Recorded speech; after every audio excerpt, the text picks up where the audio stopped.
بتائیے مذاق نہیں تو کیا ہے؟ لہٰذا اگر آپ چاہتی ہیں کہ میری طرف کسی کی نظر نہ پڑے تو آپ سیدہ فاطمہ کی سیرت کو اپنائیے، تو آپ سیدہ عائشہ کی سیرت کو مطالعہ کیجیے اور انہیں کی زندگی پر اپنی زندگی گزارنے کی کوشش کیجیے۔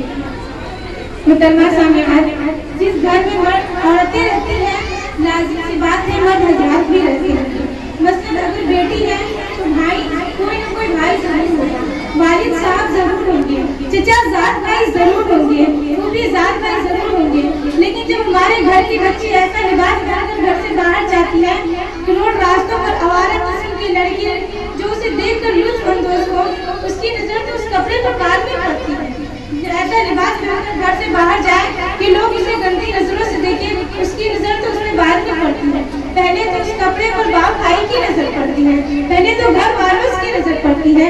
اللہ اکبر! کوئی باپ یہ کیسے گوارا کر لیتا ہے کہ میری بیٹی ایسا لباس پہن کر گھر سے باہر جائے کہ لوگ اسے گھور گھور کے دیکھیں؟ کوئی بھائی یہ کیسے گوارا کر لیتا ہے کہ میری بہن ایسا لباس پہن کر باہر جائے کہ لوگ اسے گندی نظروں سے دیکھیں؟ کوئی ماں یہ کیسے گوارا کر لیتی ہے کہ میری بیٹی ایسا لباس پہن کر جائے کہ لوگ اسے نیچ اور گھٹیا نظروں سے دیکھیں؟ تو اس سے یہی سمجھ میں آتا ہے کہ ماں بھی اسی بے حیائی میں راضی ہے، بھائی بھی اسی بے حیائی میں راضی ہے، اور باپ بھی اسی بے حیائی میں راضی ہے۔ میرے اسلام کی مقدس شہزادیوں، باپ بھی یہی چاہتا ہے کہ میری بیٹی کے حسن و جمال کا چرچا ہو، بھائی بھی یہی چاہتا ہے کہ میری بہن کی خوبصورتی کا چرچا ہو، ماں بھی یہی چاہتی ہے کہ میری بیٹی کے حسن و زبائش کا چرچا ہو۔ میرے اسلام کی مقدس شہزادیوں، وہ شخص جو اپنی اولاد کی تربیت نہ کرے، یعنی دنیا میں رہنے کے باوجود اپنی اولاد کو زیور حیا سے آراستہ نہ کرے، بالخصوص اپنی بچیوں کو انہیں مرنے دیجیے تب معلوم ہوگا کہ دنیا میں رہ کر اولاد کی تربیت میں غفلت برت کر انہوں نے کتنی بڑی غلطی کر دی ہے۔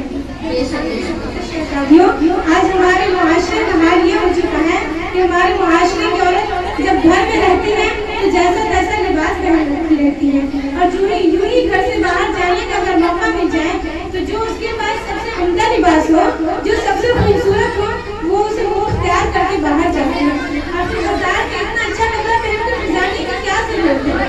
آپ کس کو دکھانے جا رہے ہیں؟ جو آپ کو دیکھنے والے ہیں وہ تو آپ کے گھر میں ہیں۔ اللہ کے رسول صلی اللہ علیہ وسلم نے ارشاد فرمایا کہ سجنا سنورنا عورتوں کی زینت ہے، لیکن ایسا نہیں ہے کہ وہ سج سور کے بازار میں جائے، ایسا نہیں ہے کہ وہ سج سور کے غیر مرد کو دکھائے۔ سجنا سنورنا عورتوں کی زینت ہے، لیکن صرف اپنے شوہر کے پاس۔ میرے اسلام کی مقدس شہزادیوں، ایک مرتبہ کا واقعہ ہے کہ حضرت مسلمہ رضی اللہ تعالیٰ عنہ حضرت ابو درداء رضی اللہ تعالیٰ عنہ کے گھر تشریف لے جاتے ہیں اور دیکھتے ہیں کہ حضرت ام درداء جو حضرت ابو درداء کی بیوی رہتی ہے وہ عجیب